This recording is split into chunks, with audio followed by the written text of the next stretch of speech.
नमस्कार, खबरों की खबर में आपका स्वागत है। मैं हूं संकेत उपाध्याय। गुजरात में सूरत की सेशंस कोर्ट से आज कांग्रेस नेता राहुल गांधी को कुछ राहत मिल गई। सेशंस कोर्ट ने मानहानि के मामले में राहुल गांधी को 15,000 के निजी मुचलके पर नियमित जमानत दे दी और 2 साल की सजा पर भी स्टे लगा दिया। लेकिन इस मामले में सीजेएम कोर्ट में दोषी करार किए गए या दिए जाने के खिलाफ उनकी अपील पर अभी कोई फैसला नहीं हुआ है। इस पर 13 अप्रैल को अगली सुनवाई होगी। राहुल गांधी को यह सजा कर्नाटक के कोलार में मोदी सरनेम को लेकर दिए गए एक बयान पर हुई। इस बयान को लेकर भारतीय जनता पार्टी ने राहुल गांधी को घेरते हुए कहा था कि उन्होंने पिछड़ों का अपमान किया है और उन्हें माफी मांगनी चाहिए। लेकिन राहुल गांधी ने इस मामले में माफी नहीं मांगी और सूरत की कोर्ट में उन्हें मानहानि का दोषी ठहरा दिया। एक तरफ जहां बीजेपी ने ओबीसी के अपमान के मुद्दे पर राहुल गांधी को घेरने की कोशिश की है, तो उधर कई विपक्षी दलों ने इससे और इस पूरे मुद्दे में एक काट निकालने की कोशिश की है। तमिलनाडु के मुख्यमंत्री M K Stalin all India federation for social justice उन्होंने ये बनाया है, जिसकी आज पहली कॉन्फ्रेंस हुई। इस कॉन्फ्रेंस में तमाम विपक्षी दल मौजूद हैं और उन्होंने अब मांग की है कि सरकार अगर वास्तव में ओबीसी की इतनी चिंता करती है और उनकी आर्थिक और सामाजिक हालात का पता करना चाहती है, तो उसके लिए कास्ट सेंसस क्यों नहीं लेकर के आती। विपक्षी दलों का यह कहना है कि सामाजिक न्याय के लिए कास्ट सेंसस यानी कि जातिगत जनगणना बहुत जरूरी है। बिहार में तो यह मुद्दा काफी पहले ही गरमाया हुआ है। वहां की नीतीश सरकार कास्ट सेंसस करवाने जा रही है। विपक्ष की दलील यह है कि 1931 के बाद यानी कि हिंदुस्तान की आजादी से पहले 1931 सेंसस के बाद भारत में कास्ट सेंसस हुआ ही नहीं। ऐसे में संसाधनों का बंटवारा एक बहुत ही पुराने आधार पर हो रहा है, जो बिल्कुल ठीक नहीं है। अगर संसाधनों का उचित बंटवारा करना है तो कास्ट सेंसस आज के हिसाब से होना चाहिए। उसी से पता चलेगा कि ओबीसी कितने हैं, एससी कितने हैं, एसटी कितने हैं। कास्ट के हिसाब से डिवीजन होगा और फिर आप संसाधन का बंटवारा कर सकते हैं। जबकि केंद्र सरकार जातिगत जनगणना कराए जाने के खिलाफ दिख रही है। राष्ट्रीय स्तर पर विपक्षी दलों को एकजुट करने की तेज होती कवायद के बीच तमिलनाडु के मुख्यमंत्री और डीएमके के अध्यक्ष एमके स्टालिन ने महाराष्ट्र सदन में सोशल जस्टिस यानी सामाजिक न्याय के मुद्दे पर एक राष्ट्रीय कॉन्फ्रेंस का आयोजन किया और इस बैठक को कई मुख्यमंत्रियों ने एड्रेस किया। इसमें झारखंड के मुख्यमंत्री हेमंत सोरेन भी शामिल हुए, राजस्थान के मुख्यमंत्री अशोक गहलोत शामिल हुए, बिहार के उप मुख्यमंत्री तेजस्वी यादव भी इस बैठक में शामिल हुए, उन्होंने भी इसको एड्रेस किया। इसके अलावा समाजवादी पार्टी के राष्ट्रीय अध्यक्ष अखिलेश यादव ने भी इस बैठक को एड्रेस किया। सीपीआई सीपीएम के महासचिव भी शामिल हुए और इसमें एक मुद्दे पर जो सहमति बनी कि देश में सामाजिक न्याय की जो व्यवस्था है, जो आर्थिक असमानता बढ़ रही है, उसको एड्रेस करने के लिए ये बहुत ज़रूरी है कि राष्ट्रीय स्तर पर एक कास्ट सेंसस यानी जातिगत जनगणना कराई जाए।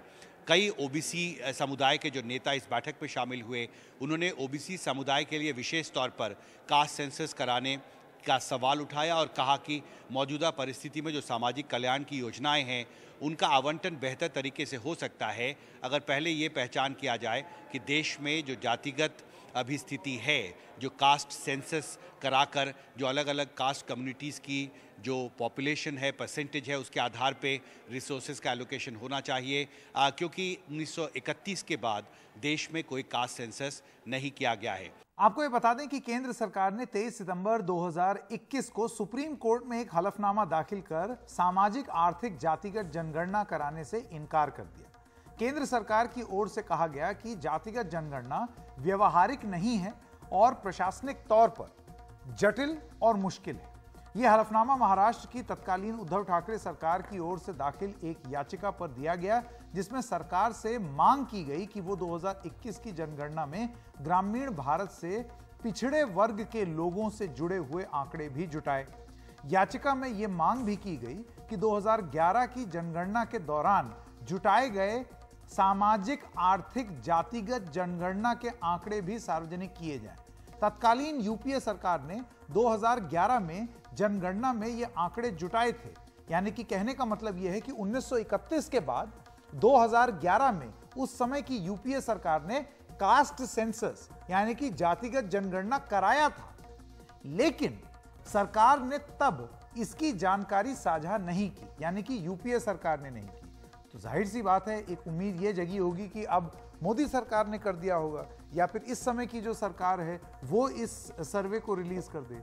लेकिन 26 जुलाई 2022 को गृह राज्य मंत्री नित्यानंद राय ने लोकसभा में एक लिखित जवाब में कहा कि सामाजिक न्याय और आधिकारिकता मंत्रालय ने यह जानकारी दी है उनको कि इस मौके पर जातिगत जनगणना का आंकड़ा जारी करने का कोई प्रस्ताव नहीं है।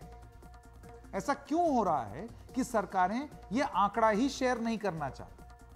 आपको यह बता दें कि सरकार ने सितंबर 2021 में, जैसे कि अभी थोड़ी देर पहले हमने आपको बताया, सुप्रीम कोर्ट में यह माना था कि 130 करोड़ भारतीयों की जातिगत आंकड़ा सामाजिक न्याय मंत्रालय के पास है, लेकिन इस आंकड़े में काफी खामियां हैं। इसीलिए नीति आयोग के तत्कालीन उपाध्यक्ष अरविंद पनगरिया की अध्यक्षता में एक एक्सपर्ट कमेटी बनाने का फैसला किया गया था, लेकिन कमेटी के बाकी सदस्यों को तय नहीं किया जा सका, इसलिए कमेटी कभी बैठ ही नहीं पाई।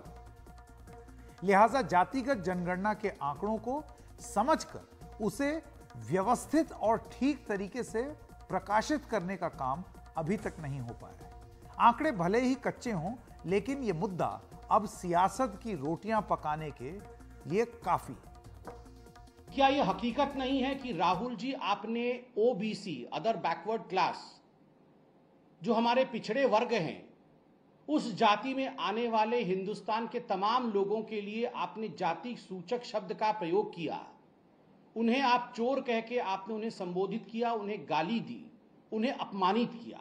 आज राहुल गांधी ने क्या बोला? उनका कमेंट था, मैं सोच समझकर बोलता हूं। तो राहुल गांधी ने 2019 में जो बोला था वो सोच समझकर बोले थे। मैं उन्हीं की बात को कोट कर रहा हूं। और उन्होंने क्या कहा था? ये सारे मोदी चोर क्यों होते हैं? मोदी बिहार, पूर्वी भारत, पश्चिम भारत में पिछड़े और अति पिछड़े समाज से आते हैं, सबसे बड़ी संख्या। मैं समझता हूँ सामाजिक न्याय का मुद्दा जरूरी है और उसके बारे में चर्चा होनी चाहिए। जाति जनगणना से क्यों ये सरकार भाग रही है? जो सरकार डिजिटल इंडिया की बात करती है, टेक्नोलॉजी के इतने आगे पहुंच जाने की बात करती है, वो कास्ट सेंसस नहीं करा सकती। कास्ट सेंसस कराने में क्या दिक्कत है? इस देश में किस जाति के लोग कितने रहते हैं, उसके आधार पर आप उनको न्याय दे पाएंगे। ओबीसी की जनगणना क्यों नहीं, जातिगत जनगणना क्यों नहीं हो रही?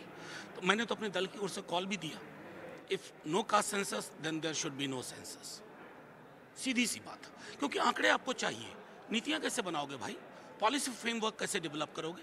ये मतलब आप ऐसे ही अंधेर नगरी बना करके सुरमा बेचते रहोगे? ये नहीं होना चाहिए। उसी संदर्भ में आज बातचीत थी, व्यापक सहमति बनी है, रेजोल्यूशन भी एक अडॉप्ट किया जाएगा।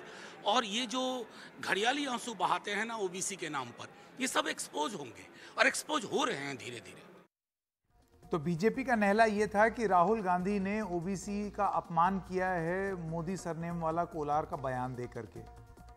वहीं विपक्ष का दहला तो नहीं है ये कि अगर केंद्र सरकार से वो ये सवाल पूछें कि अगर आप ओबीसी के इतने हितैषी हैं तो करा दीजिए कास्ट सेंसस, पता चल जाए कि आप कितने हितैषी हैं या क्या नीति बना रहे हैं, किसकी रणनीति ज्यादा कामयाब होगी। आइए इस पर बहस करते हैं। आलोक वत्स राजनीतिक विश्लेषक हैं, नवल किशोर प्रवक्ता हैं आरजेडी के, मानव जायसवाल प्रवक्ता टीएमसी और प्रोफेसर गोवर्धन दास जेएनयू के प्रोफेसर। आप सब लोगों का बहुत बहुत स्वागत। आलोक वत्स, सबसे पहले आपसे शुरू करें। करा डालिए सेंसस।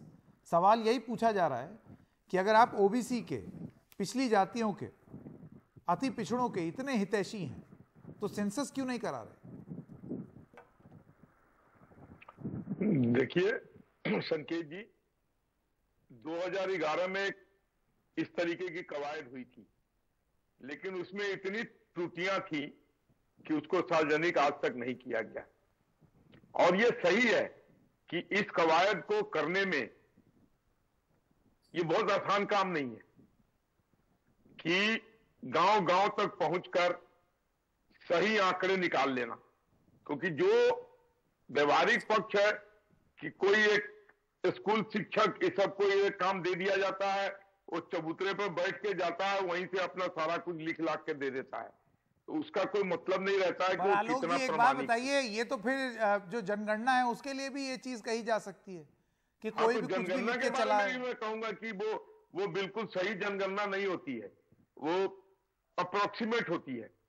जो व्यवहारिक पक्ष है उस पर मैं बोल रहा हूं कि मैंने देखा है, स्वयं अनुभव किया है कि जो लोग जाते हैं इसको करने, उनको घर घर जाना चाहिए, घर घर कोई नहीं जाता है। पर इसका और इसका रही देखिए, बात इसका असर कि ये नहीं होना बीजेपी चाहिए कि पर कुछ नहीं, भी ना हो। ये बीजेपी पर जो बार बार आरोप लगता है कि हम जातीय जनगणना, ये जातीय जनगणना के खिलाफ है, ये बिल्कुल गलत है। ठीक है, नवल किशोर जी, जातीय जनगणना के आरजेडी के खिलाफ नवल कभी नहीं किशोर जी भी हमारे साथ हैं। मैं आपसे ये जानना चाहता हूं, ये कहीं विपक्ष का दहला तो नहीं है राहुल गांधी के ऊपर, उनका एंटी ओबीसी होना, इस चीज को लेकर के जो हमलावर थी बीजेपी, और पूरे विपक्ष के लिए ये बोला जाता था कि ये कोalition ऑफ करप्ट हैं, यानी कि सारे भ्रष्ट लोगों का गठबंधन है। तो क्योंकि वहां पर ओबीसी की बात हुई तो यहां पर आपने भी एक कार्ड खेला। देखिए, कोलिशन ऑफ करप्ट है कि collection of corrupt in one party है, ये तो देश की जनता देख रही है। जहां तक ओबीसी का बात है, देखिए ओबीसी के विषय में 2011 जनगणना के पहले भी जिन्होंने बात रखी थी उसमें गोपीनाथ मुंडे भी थे, भाजपा के थे। उन्होंने ऑन रिकॉर्ड पार्लियामेंट में क्या कहा था कि अगर जनगणना नहीं होती है इस जनगणना में तो फिर ओबीसी के खिलाफ अन्याय अगले 10 साल तक के लिए टल जाएगा, पहली बात। दूसरी बात, आप कहते हैं कि जो आंकड़ा लिया गया 2011-12 में उसमें त्रुटियां हैं, तो आप ही के दल से जब सरकार में नहीं थे, सरकार में आए तो राजनाथ सिंह ने क्या कहा, ऑन द फ्लोर कहा कि 2018 में इसको जारी किया जाएगा। अब आप एकाएक आकर कहते हैं कि नहीं ये जनगणना हो ही नहीं सकता है। चलिए, ये आप बोल रहे हैं। दूसरी तरफ आप देखिए कि बीजेपी में बिहार एक खास दबाव में, बिहार में भाजपा एक खास दबाव में दो दो बार सर्वसम्मति से जो पारित हुआ सदन से, उसमें कहा कि जातीय जनगणना होगी। जातीय जनगणना के लिए जो शिष्टमंडल दिल्ली में आता है, माननीय प्रधानमंत्री नरेंद्र मोदी जी से मिलता है, उसमें भी भारतीय जनता पार्टी आती है। इसके बावजूद भी जो केंद्र सरकार मना करती है कि नहीं ये जनगणना नहीं होगा, तो इसका मतलब है कि ओबीसी विरोधी कौन है ये तो आपको पता है। जहां तक आप कहते हैं कि सही आंकड़े मिल सकते हैं नहीं मिल सकते हैं, अरे सही आंकड़े के विषय में चर्चा हो सकती है कि कितना सही है और कितना गलत है, लेकिन सबसे बड़ा सवाल है कि बिना आंकड़ों के कैसे हम जानेंगे। जो भी आंकड़े आते हैं, आपने तो ये भी कह दिया कि सेंसस भी सही नहीं है, व्यवहारिक पक्ष से लगे हैं, तो ये आपका मत है, लेकिन आंकड़ों के हिसाब से ओबीसी की जानकारी आपको लगता है, एक सेकंड, मैं यहाँ पर प्रोफेसर गोवर्धन दास के पास आना चाहता हूँ। एक आरोप ये लगाया जाता है प्रोफेसर दास केंद्र सरकारों पर कि ये जनगणना इसलिए नहीं कराया जा रहा है क्योंकि अगर इसके आंकड़े सामने आ गए, प्रस्तुत हो गए, तो उसमें ऐसी चीजें पता चलेंगी, कौन सी जाति कितने प्रतिशत है उसके बारे में ऐसी जानकारियां पता चलेंगी कि बाद में फिर वो जातियां ही उठ खड़ी हो जाएंगी कि हमारी तादाद इतनी थी और आपने क्या पॉलिसी बनाई, और इसी डर के मारे नहीं हो रहा है। अच्छा, तो आपका क्वेश्चन ये खत्म हो गया तो मैं जवाब देना चाहूंगा। संकेत जी, इन लोगों के पास और कोई मुद्दा नहीं है। अभी जो सब गठबंधन ये वो 19 से पहले भी गठबंधन सर्वे ये उन लोगों ने बनाने की कोशिश किया था। वो जो बंगाल के कलकत्ता पे खड़ा होकर 25 लोगों का इन लोगों ने सब ये आके हम लोग ने देखा था। इन लोगों के पास और कोई मुद्दा नहीं है। अभी आप बोल रहे हैं जाति के ऊपर निर्भर करके इसका गणना होनी चाहिए, तो 60 साल के ऊपर कांग्रेस ये राज किया क्यों नहीं है? ये 2011 साल में जब किया वो भी उन लोगों ने डिक्लेयर किया नहीं है, क्योंकि कांग्रेस कोई चीज एक चीज जो ठीक से नहीं कर पाता है, और जहां करता है सब तो ये सारे क्या करता है, ये पानी मिला देता है उसमें, सारे करप्शन के ऊपर करप्शन ही करता रहा है। और हमें अभी जाति के ऊपर क्यों डिवाइड करना चाहते हो आप लोग? क्यों गणना करना चाहते हो आप लोग? नहीं, देखिए बात ये हो रही है ना कि आपने राहुल गांधी को बोला वो एंटी ओबीसी हैं, आपने राहुल गांधी को बोला एंटी ओबीसी हैं, तो अब समूचा विपक्ष कह रहा है कि आप ओबीसी हितैषी बन जाइए। अच्छा, आप कास्ट सेंसस करा दीजिए। मिस्टर संकेत जी क्या कहता है, नंबर ऑफ ये गणना नहीं हुआ तो इसीलिए आपका राइट है जो किसी को अपमान करना, किसी के ऊपर ये इंसल्ट करना आपका। ठीक है, मानव जायसवाल के पास में आना चाहता हूँ, टीएमसी के मानव जायसवाल। आपको लगता है कि ये, एक सेकंड, जैसे अंग्रेजी में कहा जाता है कैच 22 सिचुएशन, बहुत बात बोली ओबीसी विरोधी होने की विपक्ष की, तो अब विपक्ष ने ये बोल दिया कि चलो सेंसस करा दो, दिखा दो कितने हितैषी हो। संख्या जी, पहले तो सभी को नमस्कार है, आपके माध्यम से पूरे देश को राम राम। हाँ जी नमस्कार। देखिए ये जो बीजेपी की जो सरकार है ना, ये बहरूपी सरकार है, ये बार बार ये सिद्ध करता है। जहां तक राहुल जी की बात है, वो उनका टिप्पणी थी, उनकी स्टेटमेंट थी, वो कौन से क्लैन के बारे में बात कर रहे थे, किसने PIL दाखिल करी, जिनको तकलीफ हुई, क्या वो सच में ओबीसी में है कि नहीं, ये चिंतन का विषय है। लेकिन बड़े प्रतिपक्ष में देखा जाए कि क्या हो रहा है। आज बंगाल में भी बहुत सारे शेड्यूल ट्राइब सर्टिफिकेट्स लोगों को दिए जा रहे हैं, जो सच में शेड्यूल कास्ट शेड्यूल ट्राइब में आते हैं। लेकिन ये जो केंद्र वाली जो सरकार है ना, अभी अजीब सा मुहिम इन्होंने चला रखा है, ये सर्टिफिकेट्स कैंसिल कर रहे हैं। और जो बच्चे पढ़ के उनकी जो सुविधाएं उनको हमारे संविधान के द्वारा मिली है, जितने भी आर्टिकल्स के द्वारा मिली है, वो काम में जा रहे हैं और काम करने की उनको मिल रही है परमिशन। लेकिन जब ये वापस आ रहे हैं तो देखिए सर्टिफिकेट कैंसिल कर दी जा रही है। ऐसी जटिल बाधाएं ये सामने ला रहे हैं जो बच्चों के लिए काफी तकलीफ हो सकती है। ग्रामीण इलाके में रहते हैं। एक एक करके देखिए, बहस नहीं, सब लोगों को अपनी अपनी बात रखने का मौका। बंगाल के बारे में आता पता नहीं है, क्यों बुला रहे हो ऐसे लोगों को? ये आदमी कहां से आ गया है? नहीं इस तरीके से, एक सेकंड प्रोफेसर दास, ऐसे बहस नहीं होगी। आप किसी को इस तरीके से बदतमीजी से नहीं पेश आएंगे, वो अपनी बात खत्म कर लें। जायसवाल जी, मैं आपसे ये पूछना चाहता हूँ, कास्ट सेंसस क्यों जरूरी है? 2023 है, मैं बता रहा हूँ। सरकार कहती है कि पहले वो तरीका हम अपना लें, उसके बाद गलत सेंसस करा के क्या फायदा? बिल्कुल, मैं वही बोलना चाहता हूँ। आज हम 2023 में हैं और ये सरकार ढिंडोरा पीटती है, हम डिजिटल इंडिया में मैपिंग हो गई है। कांग्रेस की एक बहुत बड़ी देन शायद मैं मानता हूँ, जो है आधार कार्ड। जब जो ये आज जो सरकार में जो वो गालियां देते थे, आज आधार ही पूरे देश का आधार हो चुका है। जब हर व्यक्ति के पास आधार है, जब उनके फिंगरप्रिंट्स आप ले चुके हैं, जब उनके डेटा को आप पैन से जोड़ रहे हैं, तो कितना लगेगा? अब वो समय भी नहीं रहा कि भाई आप छत पे बैठे हैं और 4 किलोमीटर दूर जाके आपका हो रहा है सेंसस, आपको पता नहीं चलेगा। अरे भाई आपके पास मोबाइल है, GPS एक्टिवेटेड है, इसको यूज करिए। तकनीक का इस्तेमाल करके ये बिल्कुल किया जा सकता है, ये बात बोल रहे हैं। लेकिन अब ये देखना होगा कि राजनीतिक गलियारों में, आप सब लोगों का बहुत बहुत धन्यवाद, राजनीतिक गलियारों में अब ये बात कितनी आगे जाएगी कास्ट सेंसस की, और 2024 के चुनाव में इसकी गूंज कितनी होगी। क्योंकि देखिए अब तो सब सिंहासन 24 का खेला है। और क्योंकि यहां पर बिहार का जिक्र हुआ कास्ट सेंसस के संदर्भ में, बिहार और बंगाल की बात हो रही है, तो इन दोनों राज्यों को मद्देनजर रखते हुए ये एक नंबर लिखा है मैंने, जरा वो स्क्रीन पर दिखाते हैं। हमारे वीडियो जर्नलिस्ट ये नंबर दिखाएंगे इस कागज पर जो मैंने लिखा है, ये आप देख सकते हैं क्या लिखा हुआ है। अब यही चीज देवनागरी में भी मैं आपको दिखा देता हूं। ये है देवनागरी लिपि में 82 82। अब ये क्या है 82, इसका खेला मैं आपको आगे समझाऊंगा, आपको तुरंत समझ में आ जाएगा।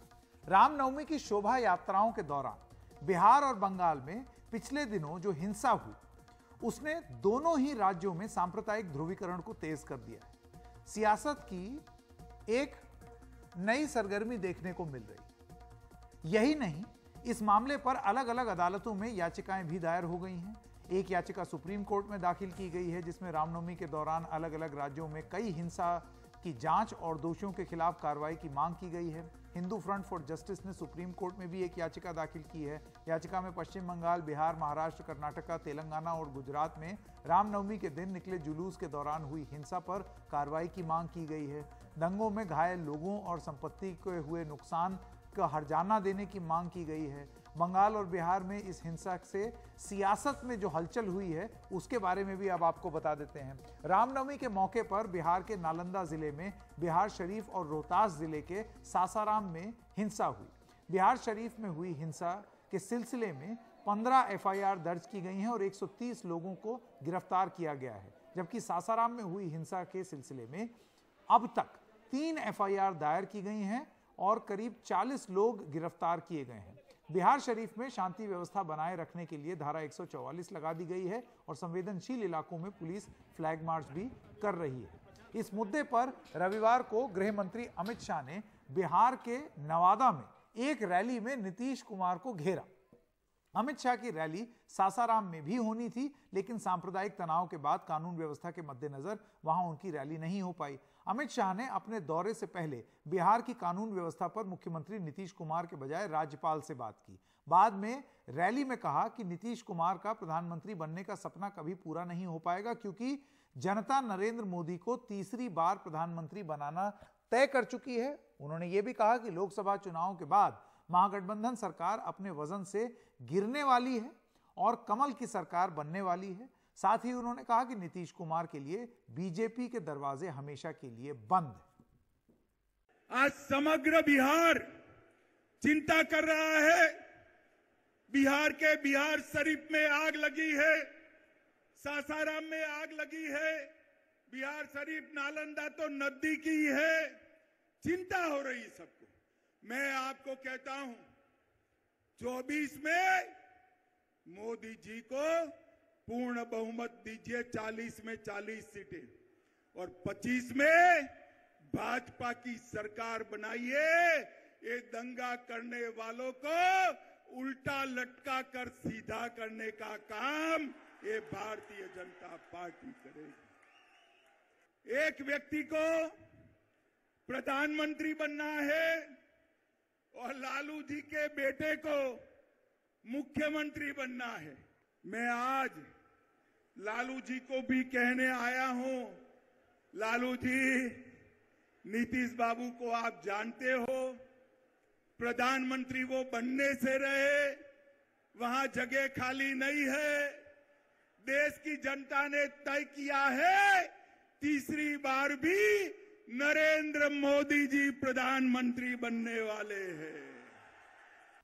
तो जैसे कि आपने देखा 40 सीटों का जिक्र हुआ है, तो ये जो मैंने आपको आंकड़ा दिखाया था, आप कहेंगे ये तो 40 की बात हुई है, तो फिर ये 82 क्यों दिखा रहे हो?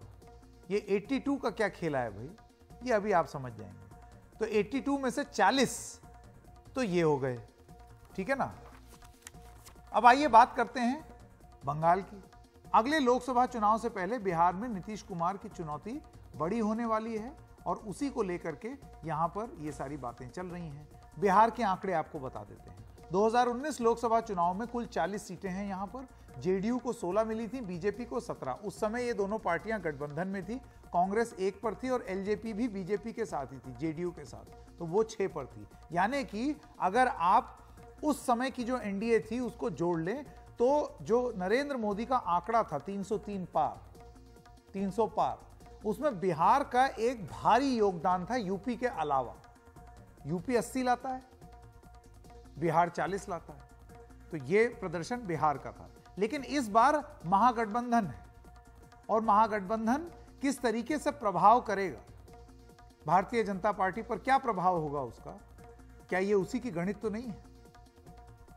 देखिए, ये बड़ी दुखद बात है कि आज जगह जगह पर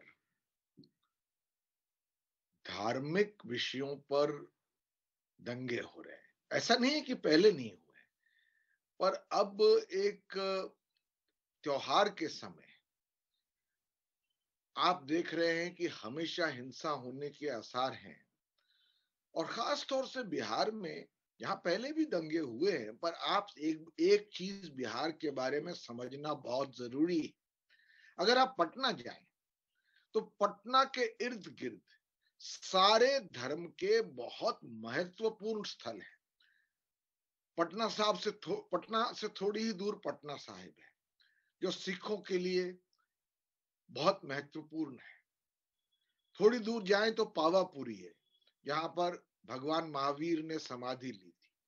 और आगे जाएं तो बोध गया है, जो बुद्धिस्ट धर्म का केंद्र माना जाता है। और जरा सा बगल में उसके गया है, जो हिंदुओं के लिए एक बड़ा तीर्थ स्थान है। कहने का मतलब मेरा ये है कि बिहार में मिले जुले धर्मों के लोग रहते हैं। अब हुआ क्या है, और ये आज से नहीं हो रहा है, पर मुझे दुखद लगता है कि इतने 7 दशक 1947 और हमारे संविधान के बाद ये स्थिति है कि धर्म को राजनीति से इस तरह से जोड़ दिया गया है कि उसका कहीं ना कहीं चुनाव से में जीतना या हारना ये उसका लक्ष्य है। मेरा ये मानना है कि दंगे होते नहीं है, ये मैं बिहार की ही नहीं बात कर रहा हूं, दंगे भड़काए जाते हैं और जो इसमें अतिवादी तथ्य हैं, चाहे वो हिंदू हो, चाहे मुसलमान हो, चाहे सिख हो, उन पर अंकुश और रोक लगाने का काम सरकारों का है। उनसे एहतियात रहना सरकारों का ये उत्तरदायित्व है। तो हो सकता है प्रशासनिक कोई कमी रही हो, पर इसमें दो राय नहीं है कि दंगे जो आज हो रहे हैं उसमें एक राजनीतिक लक्ष्य है, मकसद है, हस्तक्षेप है। तो भाई 82 में से 40 का तो हिसाब ये रहा। अब ये बिहार की बात हो गई। पश्चिम बंगाल में भी रामनवमी की शोभा यात्राओं के दौरान सांप्रदायिक हिंसा की घटनाएं, आप जानते हैं, हिंसा हुई वहां पर। पश्चिम बंगाल में गुरुवार को हावड़ा में ये जो हिंसा हुई है, उसके बाद रविवार को हुगली में रामनवमी से जुड़ी हुई एक शोभा यात्रा के दौरान कुछ उपद्रवियों ने पथराव किया और कई गाड़ियों में आग लगा दी। शोभा यात्रा का आयोजन बीजेपी, वीएचपी और अन्य हिंदूवादी संगठनों ने किया। उधर हावड़ा के शिवपुर में रामनवमी की शोभा यात्रा के दौरान हुई हिंसा पर कलकत्ता हाईकोर्ट ने राज्य सरकार से 5 अप्रैल तक एक कार्रवाई की रिपोर्ट मांगी है। कोर्ट ने पुलिस को निर्देश दिया है कि वो हिंसा से जुड़ी सीसीटीवी फुटेज, अब तक हुई गिरफ्तारियां, ये सब एक रिपोर्ट में सौंपे। बंगाल में विपक्ष के नेता शुवेंदु अधिकारी ने हिंसा की एनआईए जांच की मांग को लेकर के हाईकोर्ट में एक याचिका दायर की है। याचिका में कहा गया है कि प्रभावित इलाकों में केंद्रीय पुलिस बलों को तैनात किया जाना चाहिए। आज हुई सुनवाई में हाईकोर्ट में ममता बनर्जी सरकार से पूछा कि आखिर हिंसा क्यों भड़की और क्या पुलिस को इसका अंदाजा नहीं था। कोर्ट ने यह भी पूछा कि जब इस इलाके में पहले भी समस्या होती रही है तो रामनवमी के जुलूस की इजाजत यहां क्यों दी गई। 6 अप्रैल को हाईकोर्ट की सुनवाई होगी।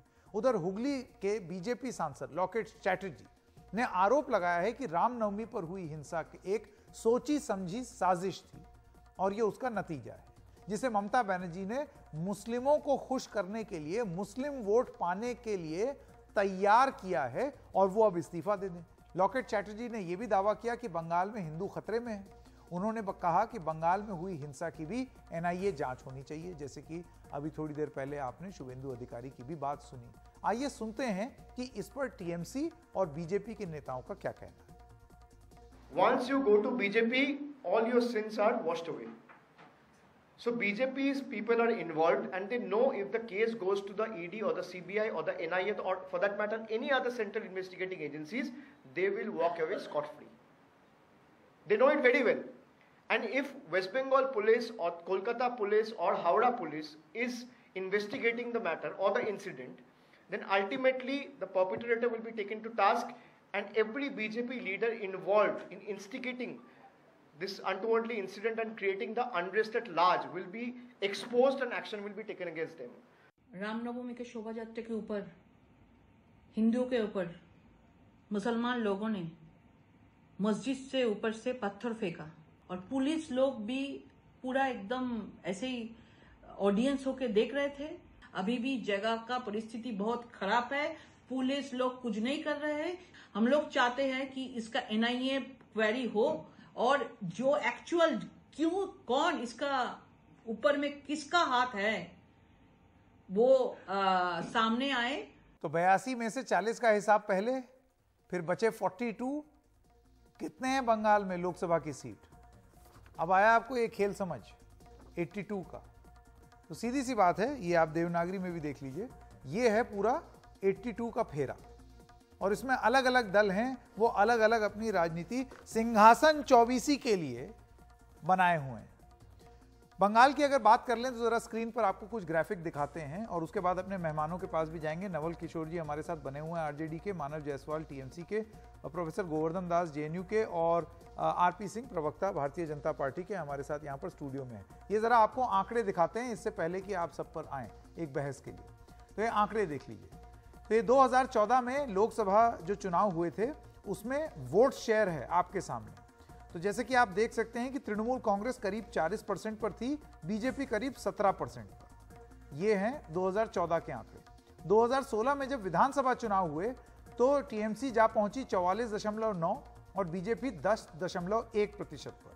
लेकिन 2019 के लोकसभा चुनाव में यह कांटे की टक्कर बन गई और उस समय अगर आपको याद होगा कि जम के ये ध्रुवीकरण की राजनीति बहुत तेज थी टीएमसी और बीजेपी दोनों के बीच में। 43.3 पर तृणमूल कांग्रेस और 40.2% वोट शेयर, यह था भारतीय जनता पार्टी के लिए। एक जाहिर सी बात है, एक पॉलिटिकल पार्टी के एम्बिशंस जगते हैं कि हम इतना अच्छा प्रदर्शन कर पाए। बिल्कुल इसी किस्म की स्थिति 2021 में, फुल फ्रेम जाते हैं स्क्रीन पर, 2021 को जो चुनाव हुआ, यह विधानसभा का चुनाव था, तृणमूल पहुंच गई 47.93 पर और भारतीय जनता पार्टी 40% से 2% कम होकर के 38.14, लेकिन बढ़त उन्होंने बनाई रही। तो सीधी सी बात है, ये जो ध्रुवीकरण की राजनीति जिसमें दोनों पार्टियां एक दूसरे को घेरे हुए हैं कि आप तुष्टीकरण कर रहे हैं, आप तुष्टीकरण कर रहे हैं, यही चीज बिहार में भी हो रही है। तो ये पूरा खेल फॉर द लास्ट टाइम मैं आपको जरा दिखा दूं, वो ये है 80 उत्तर प्रदेश दे देगा, 80 सीटें, तो वहां पर एक मुश्त लड़ाई हो जाएगी। बाकी 82 सीट जो है वो इन दोनों राज्यों से आएगी, यानी कि 3 राज्य मिला लीजिए तो 162 लोकसभा सीटें तो यही हो गई। शायद इसीलिए तो कहीं ये सब नहीं हो रहा। मैं स्वागत करना चाहता हूं सब मेहमानों का। आरपी सिंह जी, मैं आपके साथ शुरू करना चाहता हूं। जो हुआ बंगाल में और बिहार में और उसका सीधा असर अगर आप साल भर बाद जो चुनाव होना है उसके साथ जोड़ करके देखें तो क्या गलत है। और ये हम नहीं कह रहे, सुप्रीम कोर्ट अपनी ऑब्जर्वेशन में कह रहा है, अभी पिछले ही हफ्ते बोला कि जब तक राजनीति और धर्म एक साथ जुड़े रहेंगे नफरत खत्म नहीं होगी। मैं अपेक्षा करता था कि आप इस सारी एनालिसिस के बीच में एक एनालिसिस और बताते कि जो भी हाल में वहां पे बाई इलेक्शन हुआ सागर दीघी का, उसका भी आप रिजल्ट बताते। वो 22,000 वोट से ममता बनर्जी हारी 13 साल बाद, लगभग 50,000 वोट से पिछली बार जीती। मुझे अंदाजा नहीं, हो सकता है थोड़ा ऊपर नीचे हो, लगभग 50,000 वोट से पिछली बार वह इलेक्शन जीती थी, इस बार वो 22,000 से हार गई। और वहाँ पे लगभग 60% से ऊपर वहाँ पे मुस्लिम मतदाता हैं, उसके बावजूद वो हार गई। तो आपको जो देखना है उस परिप्रेक्ष्य से भी देखें कि अपना मुसलमान मतदाता जो उनके लिए बड़ा वोट बैंक है, वो उनके लिए, उनको लग रहा है कि उनके हाथ से निकल रहा है, इसलिए उनके लिए जरूरी था ये जो हुआ। और आप निरंतर देखिए कि अगर एक दिन होता, चलिए रामनवमी वाले दिन हुआ, परंतु उसके बाद निरंतर हो रहा है, 1 दिन 2 दिन 3 दिन लगातार चल रहा है। और सरकार ये कह दे कि ये कहकर हाथ पल्ला झाड़ने के लिए सिर्फ बीजेपी के लोग इन्वॉल्व हैं। अरे हैं तो आपकी इंटेलिजेंस एजेंसीज क्या कर दी, आप फेल कैसे हो गए।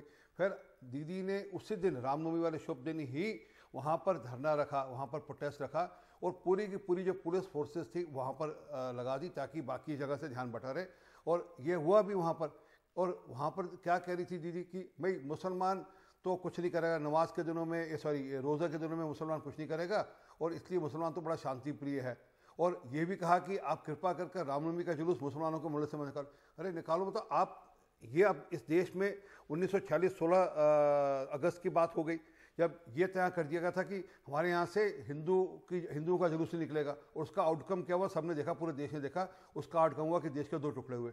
आप उसी लाइन पे वापस चल पड़े हैं कि नहीं हमारे यहाँ से हिंदुओं का जुलूस, रामनवमी का जुलूस नहीं निकलेगा। इस देश में आज पहली बार हो रहा है कि दुर्गा पूजा का जुलूस और रामनवमी का जुलूस, विसर्जन का जो जुलूस और रामनवमी का जुलूस, दोनों पर रोक लगाई जाती है। 2018 में बिल्कुल इसी तरीके की बातें मानव जायसवाल, और ये आरोप जो लग रहा है, मैं आपको ये बता दूं कि अगर आप कानून के हिसाब से चलें मानव जायसवाल, तो आप इसको कैसे जस्टिफाई करेंगे।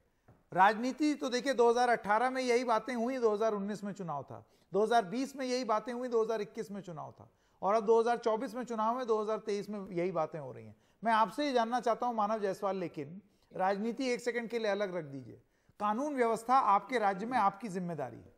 सवाल आपसे क्यों ना पूछे जाए, इस आगजनी के लिए आपको जिम्मेदार क्यों ना ठहराया जाए। पहले तो संकेत जी इसको 2 परिप्रेक्ष्य में देखिए।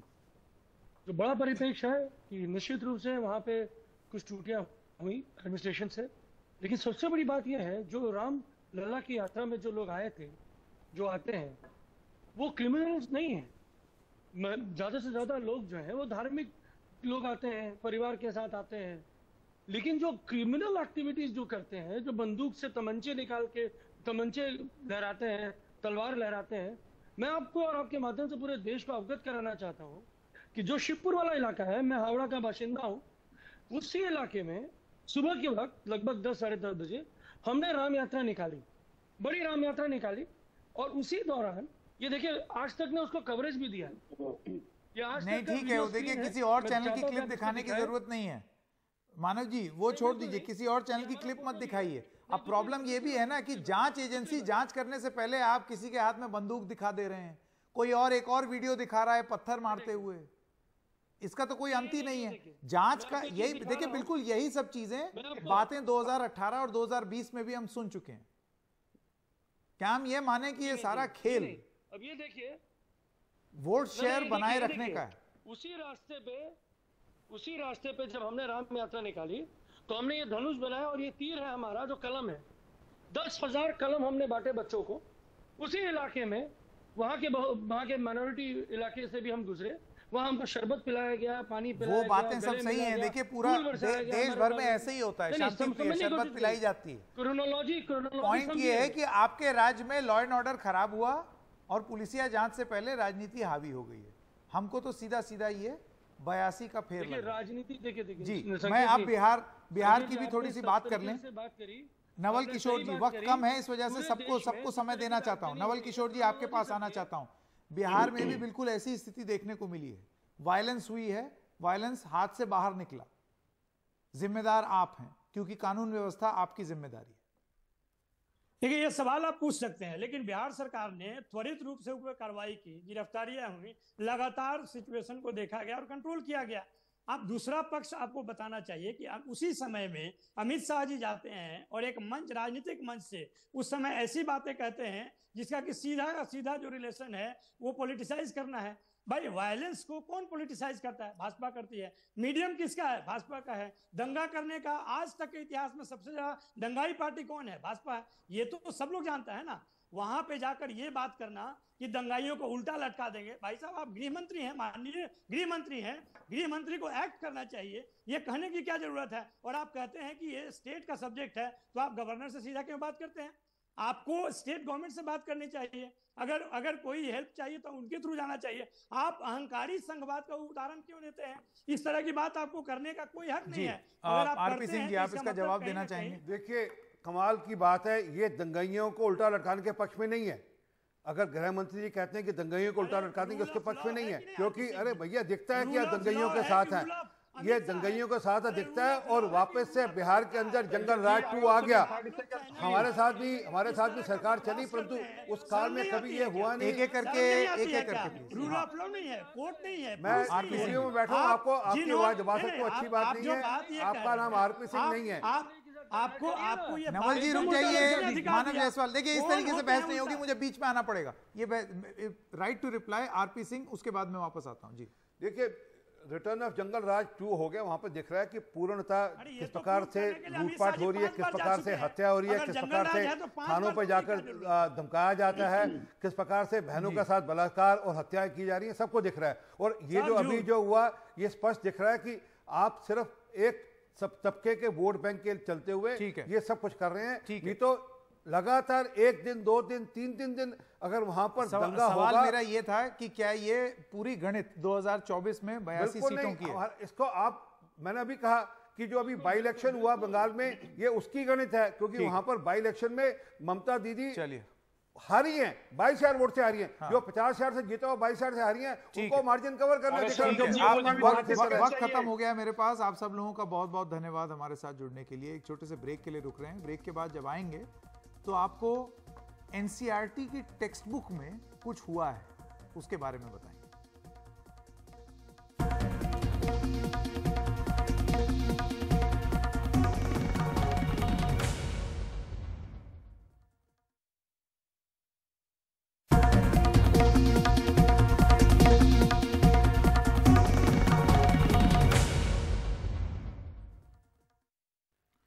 एनसीईआरटी के आला अफसरों ने इस बात की पुष्टि की है कि उसकी किताबों में इतिहास के कुछ पाठ बदले या हटाए गए। 12वीं के मध्यकालीन इतिहास से मुगलिया इतिहास से जुड़े द मुगल कोर्ट और किंग्स एंड क्रॉनिकल्स नाम के 2 पाठ हटा दिए गए हैं। 12वीं की राजनीति शास्त्र की किताब में कई पाठ हटाए गए हैं। Era of one party dominance नाम का पाठ हटा दिया गया है, जो आजादी के बाद कांग्रेस के शासन पर है। यूपी बोर्ड की 12वीं की क्लास से भी मुगल दरबार से जुड़े हुए पाठ हट गए हैं या हटा दिए गए। 11वीं की इतिहास की किताब से सेंट्रल इस्लामिक लैंड और कन्फ्रंटेशन ऑफ कल्चर्स ये पाठ हटा दिए गए हैं और 10वीं की राजनीति शास्त्र की किताब से डेमोक्रेसी एंड डाइवर्सिटी और पॉपुलर स्ट्रगल्स एंड मूवमेंट्स हटा दिए गए हैं। ये नया सिलेबस इसी साल से लागू किया जाने वाला है। आज की एक बड़ी खबर ये है कि एनसीईआरटी जो national council of education research and training है, उसने एक पूरा ओवरहॉल प्लान किया है क्लास 10th, 11th और 12th के सिलेबस में। एक करिकुलम चेंज हम नज़र आ रहा है और इसमें देखिए सबसे जो महत्वपूर्ण चीज़ है वो ये है कि 12वीं कक्षा की जो पॉलिटिकल साइंस, जो राजनीतिक विज्ञान की किताबें हैं, उसमें से मुग़ल एम्पायर पर जितने भी चैप्टर्स हैं, 2 चैप्टर्स हैं प्राइमरीली, एक तो किंग्स एंड क्रॉनिकल्स करके चैप्टर और दूसरा है मुग़ल कोर्ट्स, जिसमें उन्होंने तमाम जो मुग़ल एम्पायर की जितनी भी विशेषताएँ थीं, बादशाह नामा के बारे में, अकबर के बारे में, तमाम जो उनकी हिस्ट्री थी उसके बारे में उनको पढ़ाया जाता था बच्चों को, वो चैप्टर्स पूरी तरीके से ड्रॉप कर दिए गए हैं। ये एक बड़ा फैसला है क्योंकि देखिए ये डिबेट एक पॉलिटिकल डिबेट भी है, एक राजनीतिक डिबेट भी है। काफ़ी समय से मुग़लों का क्या रोल है भारतीय इतिहास में, इस पर बहुत डिबेट चलती आ रही है। कई लोगों का ये कहना है कि भारतीय इतिहास में मुग़लों से बढ़कर बहुत कुछ है और बच्चों को वो पढ़ना चाहिए। कई लोगों को ये कहना है कि इस तरीके से चैप्टर्स ड्रॉप करना कहीं ना कहीं फ्री थॉट उस पर चोट है।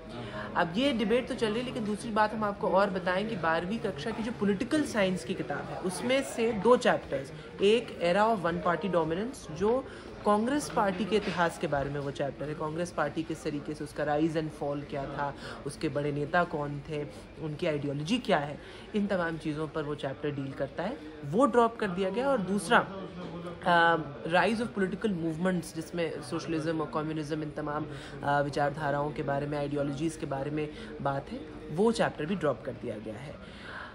11वीं कक्षा की अगर हम बात करें तो उसमें भी कॉन्फ्रंटेशन ऑफ कल्चर्स करके एक चैप्टर है, एक इस्लामिक लैंड्स पर चैप्टर है, ये भी चैप्टर ड्रॉप कर दिया गया है। और 10वीं कक्षा की अगर हम बात करें तो उसमें भी राजनीतिक विज्ञान, पॉलिटिकल साइंस में 2 चैप्टर्स, चैलेंजेस टू डेमोक्रेसी और एक डेमोक्रेसी के ऊपर एक और चैप्टर है, वो भी ड्रॉप कर दिया गया है। तो देखिए ये जाहिर है कि इलेक्शन ईयर है, चुनावी साल है, तो ये एक डिबेट ट्रिगर करेगा। दोनों तरफ से लोग इस पर चर्चा करेंगे भाई इलेक्शन ईयर में इस तरीके का करिकुलम ओवरहॉल, सिलेबस को ओवरहॉल क्यों किया जा रहा है, ये फ्री थॉट पर चोट है। दूसरों का ये कहना है कि एनसीईआरटी ऑफिशियल्स ने हमें ये बताया है कि कहीं ना कहीं इसको एक रैशनलाइजेशन प्रोसेस, उनका कहना है इसको देखा जा रहा है कि समय समय पर रिवाइज करना करिकुलम ज़रूरी है, अपडेट करना ज़रूरी है, क्योंकि बहुत सी ऐसी चीज़ें हैं जो इरेलेवेंट हो जाती हैं। ये डिबेट चल रही है, लेकिन इसी साल, इसी एकेडमिक ईयर 2023 और 2024 वाला जो एकेडमिक ईयर है, उसी में ये तमाम चेंजेस लाए जाएंगे। तो खबरों की खबर में आज इतना ही। नमस्कार।